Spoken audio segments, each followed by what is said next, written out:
Ashley had everything: beauty, grace, and a life of luxury as the wife of Desmond, one of the wealthiest businessmen in Lagos. Their mansion was the envy of many, nestled in Banana Island, its high walls and opulent gates shielding them from the outside world. But no amount of money could fill the quiet ache in Ashley's heart. For 7 years, their marriage was shadowed by the absence of a child. Ashley prayed, fasted, visited fertility clinics, and swallowed countless herbs prescribed by traditional midwives. Desmond stood by her at first, but as time passed, his patience thinned. She often found herself alone in their massive bedroom, staring at the silent crib she once bought in hope. Desmond began staying out later, his affections dwindling. He claimed to be busy with work, but Ashley could feel him slipping away. Her heart ached, not just for a child, but for the man she once loved deeply. The mansion, once filled with laughter and dinner parties, grew colder with each passing month. Still, she held on. Something inside her whispered that her miracle would come one day. Family and friends suggested adoption, but Ashley wanted a child of her own. She had dreams of breastfeeding in the early mornings, of birthday parties in the garden, of small feet running through the halls. She journaled letters to her unborn child and filled a small drawer with baby clothes she couldn't bear to give away. Each month, when her hopes were dashed again, she would cry silently into her pillow, hiding her pain even from herself. Yet through it all, she remained graceful. The tabloids praised her style and poise, never knowing the war she fought behind closed doors.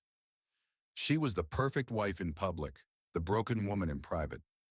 Desmond never understood the full extent of her pain, or pretended not to, until the day everything changed. That miracle arrived on a rainy Thursday. Ashley stared in disbelief at the 2 pink lines on her pregnancy test. Her hands trembled as she clutched it, tears rolling down her cheeks. When she told Desmond, he smiled for the first time in months. He picked her up and twirled her around like he used to. It felt like the sun had broken through years of clouds. Their joy knew no bounds. 9 months later, little Amy was born. She had her mother's almond eyes and her father's dimples. She was perfect. The mansion transformed overnight. Teddy bears replaced abstract sculptures, lullabies echoed in place of silence, and joy returned to the walls that had once felt hollow. Ashley poured her heart into motherhood. Every coo, every smile, every sleepy snuggle brought healing. Desmond seemed proud too, buying Amy gold bangles and handcrafted cribs. Ashley took to motherhood with a passion she hadn't known existed. She documented every milestone: Amy's first smile, her first laugh, her first step. Her Instagram turned into a gallery of motherhood moments, though she kept the most precious ones just for herself. Every morning, she would hum softly as she prepared Amy's bath, soaking in the joy she had once only imagined. Even Desmond softened. He began coming home earlier, making silly faces just to make Amy laugh. There were nights they all sat together on the living room rug, watching cartoons or playing with building blocks. Ashley believed their family was healing, that love, true love, had finally returned to stay. As Amy grew into a toddler, the mansion became her playground. The vast compound had a fountain she loved to dance around, trees to climb, and birds to chase. But the estate sat dangerously close to the main road. Cars sped by often, and Desmond, ever the cautious father, insisted the gate remain locked at all times.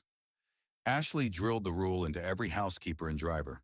Never leave the gate open, not even for a second. They even got a child-proof lock for extra safety. Amy didn't know danger. Her world was one of butterflies, flowers, and fairy tales. She wore frilly dresses and ran barefoot in the yard, squealing with laughter. Ashley would watch her from the balcony, often recording her giggles on her phone.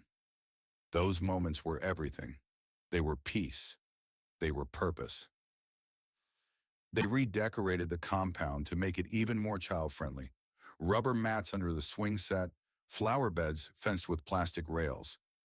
Desmond even had a custom mini castle built in a corner of the garden. Amy called it Princess Tower. Life revolved around her, and they were glad to let it. In those golden afternoons, Ashley sometimes caught herself crying. Not out of sadness, but out of overwhelming gratitude. This was the life she prayed for. Her miracle was not just alive, she was thriving. And for a while, the mansion echoed only with love. Despite the joy Amy brought, Ashley couldn't ignore the subtle changes in Desmond. He became distant again, always on his phone, always out. She would catch him smiling at messages, quickly locking his screen when she entered the room.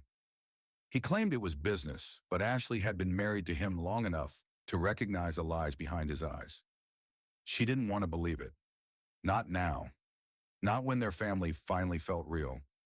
But late-night whispers in the hallway, perfume that wasn't hers lingering on his shirts, and hushed arguments on the phone painted a painful picture. Ashley felt the distance growing again, this time deeper than before. She focused on Amy, pouring her love into their daughter while burying her suspicion. But in her gut, she knew something was coming, something that would shatter everything. Desmond grew bolder. He stopped pretending to be interested in family dinners. Business trips became longer, his tone sharper. Ashley asked him one night if he was cheating. He didn't answer. He simply walked away. That silence broke something in her. She started sleeping in Amy's room, unable to share a bed with a man she no longer recognized. And though she smiled for the world, something inside her began to tremble. Desmond met her at a private event, young, bold, and dangerously charming. Her name was Tenny. She knew he was married, but she didn't care. Desmond was powerful, wealthy, and bored easy prey for someone like her. Their affair started in hotel rooms and secret apartments. But as the weeks went on, Desmond grew reckless. He began bringing her to the mansion when Ashley wasn't home. The staff were told to say nothing. Tenny would arrive in designer heels and leave through the back, always careful until she wasn't. That Saturday, Desmond thought Ashley would be gone longer. He invited Tenny over again. The maid hesitated, but Desmond waved her off. He was too comfortable, too careless. He didn't know that fate was watching. Tenny lounged on the leather couch in Ashley's robe, drinking imported wine and laughing as Desmond told her stories. They didn't hear the gate open. They didn't notice the tiny footsteps moving toward danger. They thought they had time. They were wrong. That afternoon, Tenny made a mistake that would cost everything. And by the time she realized it, it was already too late. Ashley returned from the market earlier than expected. She had forgotten her wallet and drove back in a hurry. As her car pulled into the compound, her heart froze. The front gate was open. She parked and rushed inside, immediately sensing something was wrong. Voices, movement. A shadow darted through the kitchen door. Then came the silence.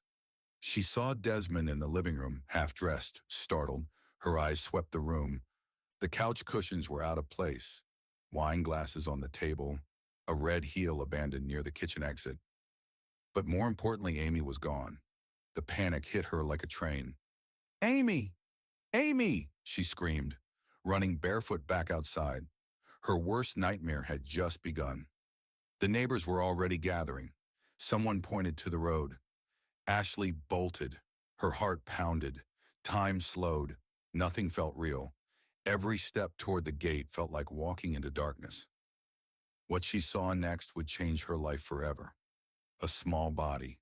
A crowd. A mother's soul tearing in two.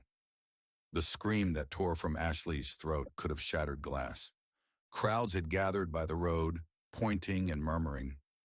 A car stood still in the middle of the street, its windshield cracked.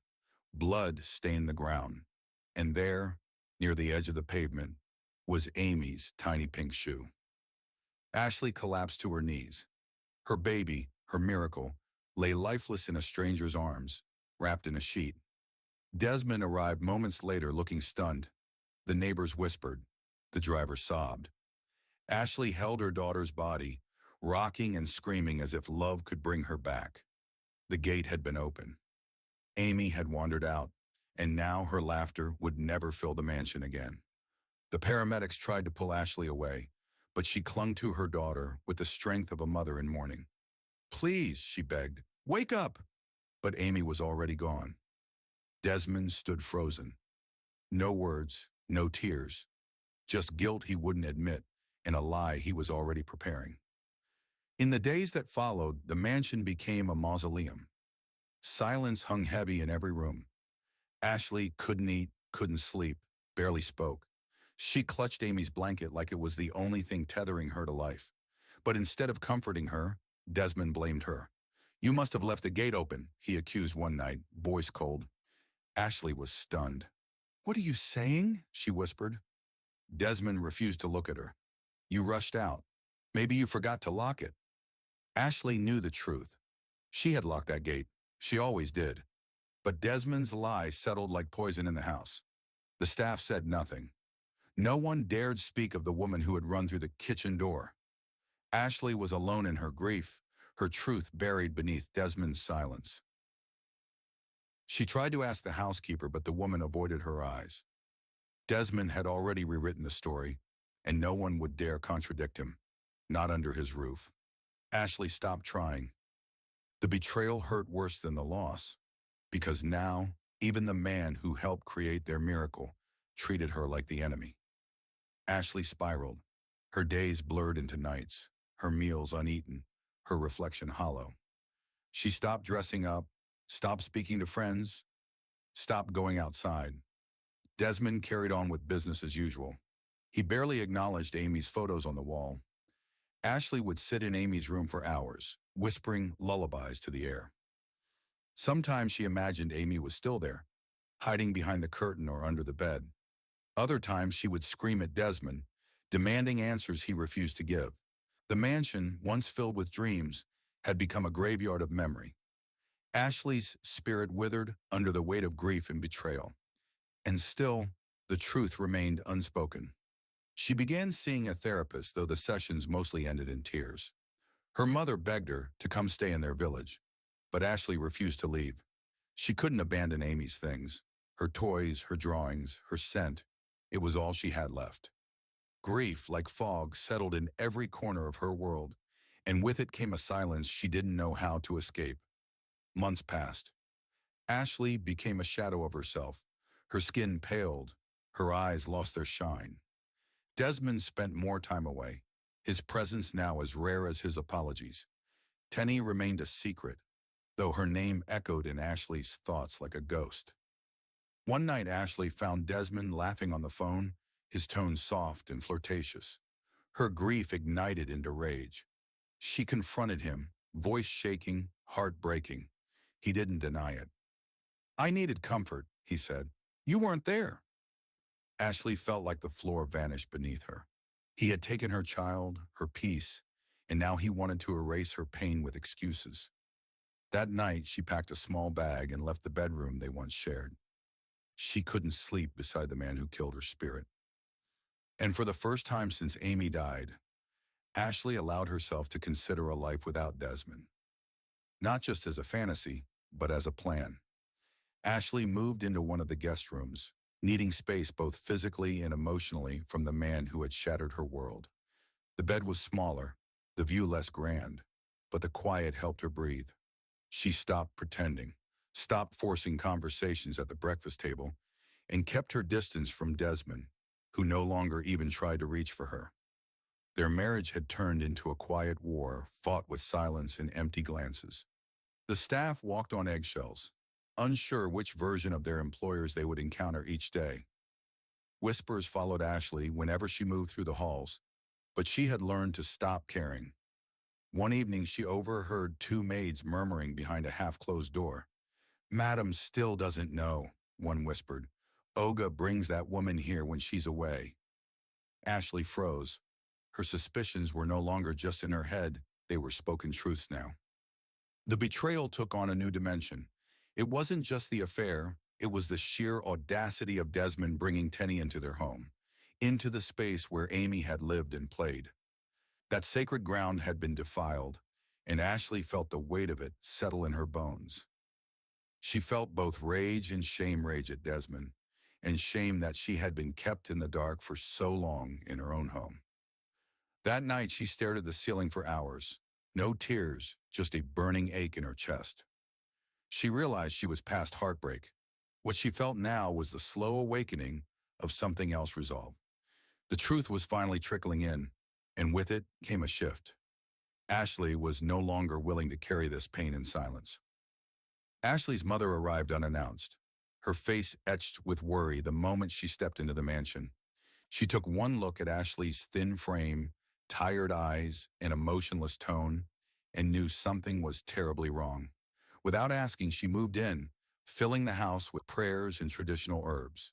She cooked Ashley's favorite meals and sat with her quietly, waiting for her daughter to open up. On the third day, as they sat under the gazebo with the wind rustling the trees, Ashley finally broke. "I lost her, and I lost myself too," she said softly. Her mother reached for her hand, her grip warm and steady. "My child, sometimes God allows things to fall apart so you can rise again. You are not meant to suffer forever." It was the first comforting truth Ashley had heard in a long time. That night, Ashley dreamt of Amy, dressed in white, running through a meadow with sunflowers all around her. She was laughing, radiant, untouchable. When Ashley tried to reach out, Amy only smiled and whispered, "It's okay, Mommy." She woke up sobbing, her mother holding her until the tears passed. Something inside her had cracked open. Her mother didn't force her to leave, but before she returned to the village, she said, "The moment you decide to come home, I'll be waiting with open arms." Ashley nodded silently. Her heart wasn't ready, but it was beginning to see the path ahead. A life beyond this house, a life beyond the pain. It was a quiet afternoon when the doorbell rang. Ashley wasn't expecting anyone. When she opened the door and saw Tenny standing there, her heart nearly stopped. Dressed modestly, face bare, Tenny looked nothing like the glamorous woman who once haunted Ashley's thoughts. She stood nervously, her hands shaking, asking for just a moment of her time. Ashley wanted to slam the door in her face, but something curiosity, anger, or fate made her step aside. They sat in the back garden, beneath the mango tree that Amy had loved. Tenny's voice trembled as she spoke. "I was here, that day. I ran when I heard you coming. I left through the kitchen and I didn't close the gate. I didn't know she'd gone out. I never meant for it to happen." The words hung in the air like smoke. Ashley stared at her, stunned into silence. Her world shifted once more, grief, rage, and a sliver of long-awaited validation crashing over her. "He let me carry this," she finally whispered. "He let me suffer for your mistake." Tenny nodded, tears falling. "I know. I was afraid. But I see you now, and I couldn't stay silent anymore." Ashley didn't scream. She didn't slap her. She simply stood and walked away, her back straight, her heart pounding. The truth had arrived too late to save Amy, but it was just in time to save Ashley. Desmond returned that night, whistling softly as he stepped into the living room, only to freeze when he saw Ashley sitting in the center of the room, calm, composed, and waiting. Her eyes held none of the pain he was used to. No tears, no begging, just a cold, quiet fire. "She told me," Ashley said, her voice barely above a whisper, but it struck like thunder. Desmond's face fell, his jaw tightening. He didn't ask who, he didn't deny it. The truth had finally caught up. "What now?" he asked, almost mocking. But Ashley didn't rise to the bait. She stood slowly, eyes level with his. "Now you feel what I felt. You lose what I lost. You break like I broke." Her words cut through the air. Desmond smirked, thinking she was bluffing. But Ashley had been preparing for this moment. While he had been sleeping in deceit, she had quietly gathered evidence, contacted lawyers, and made moves he never saw coming. Within days, she filed for divorce publicly, with full media attention. She exposed the affair, the cover-up, and the truth behind their daughter's death. Investors began to pull out of Desmond's businesses, and his empire started crumbling. Ashley had connections too, and she used them wisely. Accounts were frozen, properties investigated, scandals swirled. Desmond tried to fight it, but he was no match for the storm Ashley unleashed. The man who once walked with pride now moved in silence, hiding from headlines and the whispers of a betrayed society. Ashley didn't ruin him, he ruined himself, and she simply let the world see it. As Desmond's empire fell apart piece by piece, Ashley watched from afar, not with satisfaction, but with closure. She had no desire to see him suffer for revenge's sake. She simply wanted him to feel the weight of what he had stolen Amy's life, her peace, her dignity. And now he did. His name, once spoken with respect, was now laced with scandal and pity. With her legal settlement, Ashley established a foundation in Amy's name, one that supported grieving mothers and child safety awareness. It gave her purpose, something greater than herself. She moved into a quiet house by the water, far from the mansion that once caged her spirit. There she found healing not through forgetting, but through transforming her pain into power. Occasionally, she would hear news of Desmond, how he was living in a modest apartment, how he was battling lawsuits, how he had aged overnight. Once she even saw him at a fundraising gala she attended. He avoided her eyes the entire night. When she finally passed him, she whispered, "I survived." He didn't answer. He didn't need to. His silence was louder than anything he could have said. Ashley walked away that night, not as a victim, but as a woman reborn. She had lost everything once, but in doing so, she found her truest self. Her heart still ached for Amy, but now that ache was lined with light. She had taken her pain and turned it into a legacy. And Desmond? He lived with the echo of his choices every single day.